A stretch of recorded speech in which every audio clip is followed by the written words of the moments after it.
will not be considered. What will happen to children in the marriage will not be considered. Tomorrow, if we give away the children and property to the woman, and she, after getting divorced, she flies away with another man, what will happen to the children? Who will take care of the children? The children will be stranded on road. This is the future we are going to create. Are we not getting blind in all these things that just by getting misled by the unscientific research conducted by some organizations and completely biased surveys being published, we are forming laws.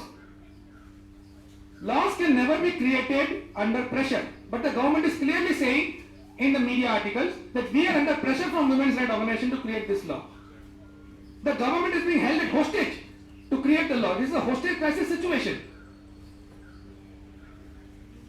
The government is being emotionally blackmailed and is literally being held at gunpoint that you make this law, else it is being threatened with dire consequences.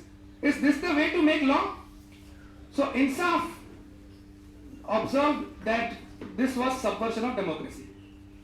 India is a democratic country. Every citizen is a stakeholder in the government.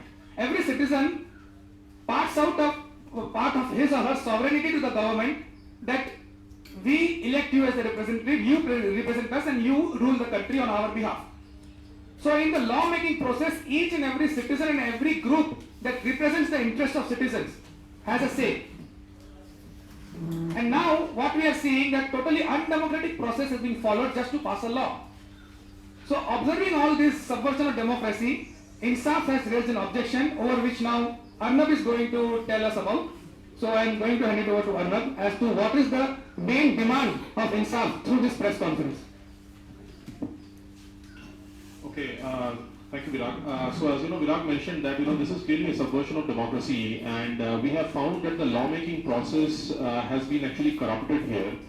The government is under a tremendous pressure from some women's rights groups, and we don't know what sort of pressure they are applying. So we don't know, and we don't really want to comment on that.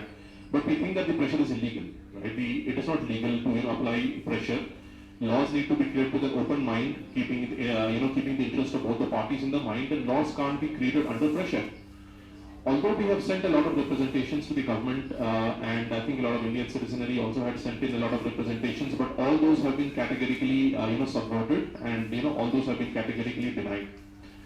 So we are being left with no other option but to demand a joint parliamentary committee probe into the lawmaking process of the irretrievable breakdown of marriage bill. I just want to bring to your notice the Lokpal bill also. During the Lokpal bill also, the Anna Hazare movement had pointed out that there was a lot of illegality being followed in the lawmaking process and the drafting process, and called for a JPC, and the JPC was formed by the government. So on the same lines, we would request a JPC to be immediately constituted, and we want further lawmaking on this particular area be stopped until we know what sort of pressure the women's rights organization are putting on the government to make this law. Whether it's legal, whether it's illegal, what sort of data has been supplied, we want to know on what basis this law is being made, because this is completely ultra-virus, unconstitutional, even common sense would say that. I think Kumar will speak in Kannada for the benefit of the Kannada journalist here. Thank you. ನಿಮ್ಮ ಹತ್ರ ಕನ್ನಡದ್ದು press release ಬಂದಿರಬೇಕು. Basically ನಾವು ಏನು ಅಂದರೆ ನಾವು we are not pro men or anti women or something like that. We are for the family. ಇವಾಗ ಫ್ಯಾಮಿಲಿನಲ್ಲಿ ಗಂಡಸರು ಇರ್ತಾರೆ, ಹೆಂಗಸರು ಇರ್ತಾರೆ, ಮಕ್ಕಳು ಇರ್ತಾರೆ. ಬರೀ ಹೆಂಡತಿಗರು ಮಾತ್ರ ಫ್ಯಾಮಿಲಿ ಆಗೋದಿಲ್ಲ. ಇವಾಗ ಏನಾಗಿದೆ ಇದನ್ನಲ್ಲಿ ಅಂದರೆ ಬರೀ ಈ ವೋಟ್ ಬ್ಯಾಂಕ್ ಪಾಲಿಟಿಕ್ಸ್ ಅಂತ ನೋಡಿ, ಅದನ್ನಲ್ಲಿ ಈ ವೋಟ್ ಬ್ಯಾಂಕ್ಸ್ಗೋಸ್ಕರ ಇದೆಲ್ಲ ಈ ಫೆಮಿನಿಸ್ಟ್ ಆಕ್ಟಿವಿಸಮ್ ಶುರು ಮಾಡಿ ಇದು ಮಾಡ್ತಾ ಇದ್ದಾರೆ, which is not good for the family. Because ನಮ್ಮ ದೇಶದಲ್ಲಿ main family values main important. ಈ ಫ್ಯಾಮಿಲಿ ವ್ಯಾಲ್ಯೂ ಸಿಸ್ಟಮಿಂದನೇ ನಮಗೆ ಪ್ರಪಂಚದಲ್ಲಿ ತುಂಬ ನಾವು ಪಾಪ್ಯುಲರ್ ಆಗಿದ್ದೀವಿ. ಇವಾಗ ನಮ್ಮ ಫೌಂಡೇಶನ್ನೇ ಇವಾಗ ಶೇಕ್ ಆಗಿಬಿಡುತ್ತೆ. ಬಿಕಾಸ್ ಇದು ಮುಂದಕ್ಕೆ ಏನಾಗುತ್ತೆ ಅಂದರೆ ಇದು ಬರೀ ದುಡ್ಡು ಕಾಸು ವ್ಯವಹಾರದಲ್ಲೇ ಸಂಸಾರಗಳು ನಡೆಯುತ್ತೆ. ಅದರಲ್ಲಿ ಒಂದು ಸಂತೋಷ ಇರೋದಿಲ್ಲ. And this is not going to be a good future for us. And also there is no talk about the children's rights in this. 40% of ನಮ್ಮ population below the age of 18. There is no, and there is no representation how to protect the interest of the children also. Everybody is worried about husband-wife fight and other things. And just pampering women and abusing the men is not justice. So we want justice to be done for the family values, taking into account the future of the country. So ಅದಕ್ಕೆ ನಾವು ಇದು ಮಾಡ್ತಾ ಇದ್ದೀವಿ. ಅದಕ್ಕೆ ಇದೆಲ್ಲ ನಿಮ್ಮ ಮುಂದೆ ತರ್ತಾ ಇದೀವಿ. ಯಾಕೆ ಅಂದರೆ ಇದು because nobody is understanding the seriousness. ಮುಂದಿನ ಪೀಳಿಗೆ ತುಂಬ ಪ್ರಾಬ್ಲಮ್ ಆಗುತ್ತೆ. ಇದು ಬೇಕು, ಇದು ಮಾಡಬೇಕು. ಅಂದರೆ ಈ ಬಿಲ್ಲು ಸ್ವಲ್ಪ ಇನ್ನೂ ರಿವ್ಯೂ ಮಾಡಬೇಕು. ಇದನ್ನ ಈ ಕಂಡೀಷನಲ್ಲಿ ಪಾಸ್ ಮಾಡಿಬಿಟ್ರೆ ತುಂಬಾನೇ ಪ್ರಾಬ್ಲಮ್ ಆಗುತ್ತೆ ದೇಶದಲ್ಲಿ. ಇದು ವಾರ್ನಿಂಗ್ ಕೊಡ್ತಾ ಇದೀವಿ ನಾವು. ಅದಕ್ಕೆ ದಯವಿಟ್ಟು ನೀವು ಇದರ ಮೀಡಿಯಾನಲ್ಲಿ ನೀವು ಹೈಲೈಟ್ ಮಾಡಬೇಕು. Yeah, just to actually conclude, let me just go through the list of demands once again. We want joint parliamentary committee group to be constituted into the formation of this law. We want to know what sort of pressure has been applied on the government. This needs to be made transparent. And under what pressure has the government acted to introduce these ultra-wise amendments into this law. We want the immediate removal of aggressive women's rights organizations from the lawmaking process. We don't want any sort of pressure to be applied on the government. We want like a neutral ministry, like the Ministry of Health and Family Welfare or somebody else to be involved.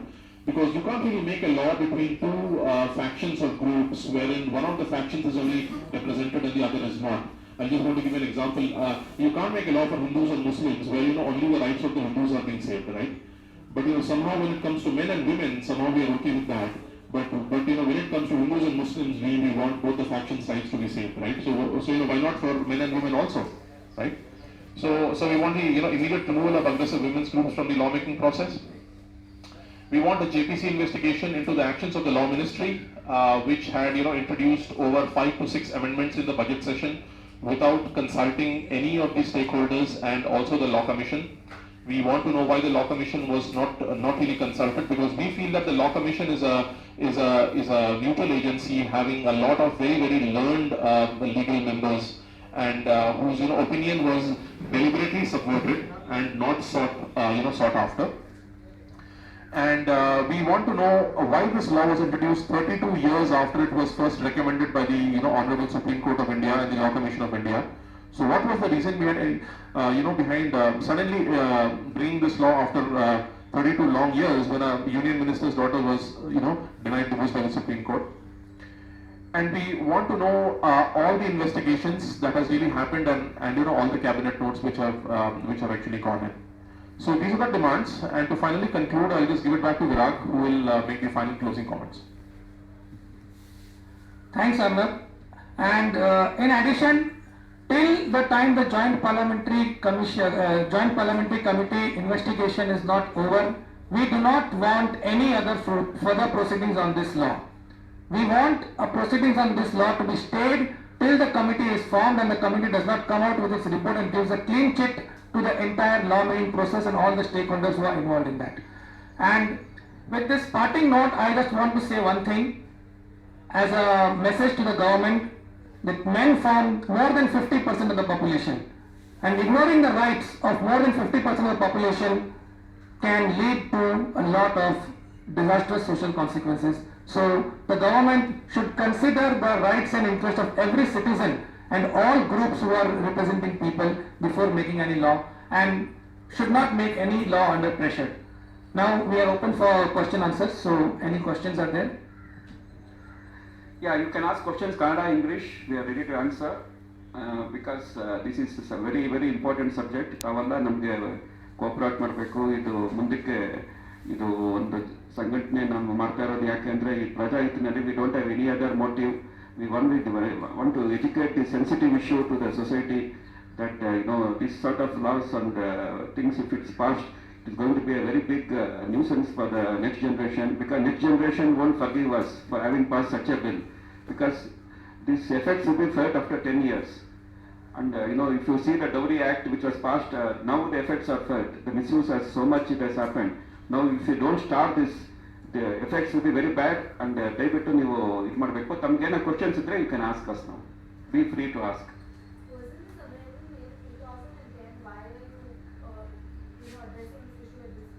Yeah, Arnab, please answer.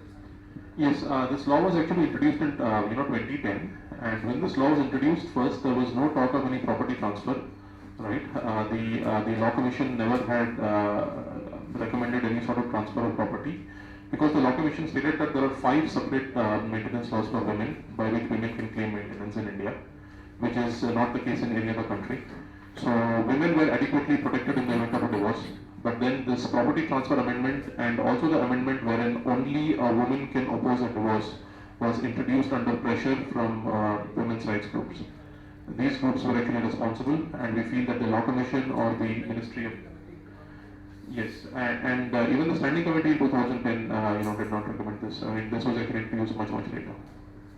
See, actually the background is that the first law was introduced with the ground of introducing with a new ground to introduce illegal breakdown of marriage. Later, women's rights group created a lot of hue and cry that how can a man get divorced for free? And considering those views, it was sent back to a standing committee, before which INSAF also deposed in November 2010, highlighting all the points and disastrous social consequences that can come.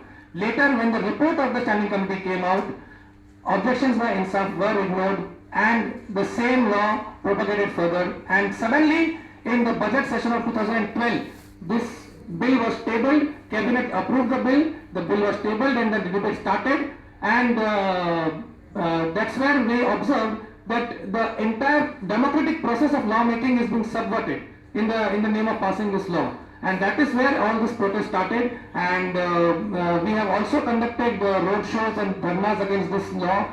On 26th of May, there were nationwide protests against this dharna and against this law in the form of dharnas, and then we also wrote petitions to the parliament asking for a joint parliamentary committee probe, and today we are addressing the media regarding the same. So that is like a brief history of whatever has transpired so far. What should be a good bill? What will be the Good bill. good bill, the recommendations? Yeah. See, the first recommendation that we have is stop the bill until the JPC findings are found. That is the... What is according to you? Which is a good bill? Okay. What is a good bill? You need to consider the contributions of both the parties in the marriage, right? You need to consider the tenure of the marriage. You need to contribute the behavior of the parties in the marriage. You need to consider who is the person seeking divorce. There are multiple parameters which need to be considered, and the recommendations of both men's rights and women's rights organizations who are the stakeholders and gender neutral, they should be actually considered. And the most important thing that has to be considered is that the property of both the spouses has to be considered. Whatever ancestral property the woman is getting, whatever ancestral property husband, you consider everything and then divide. Consider the loan, a loan taken against the property, liabilities existing.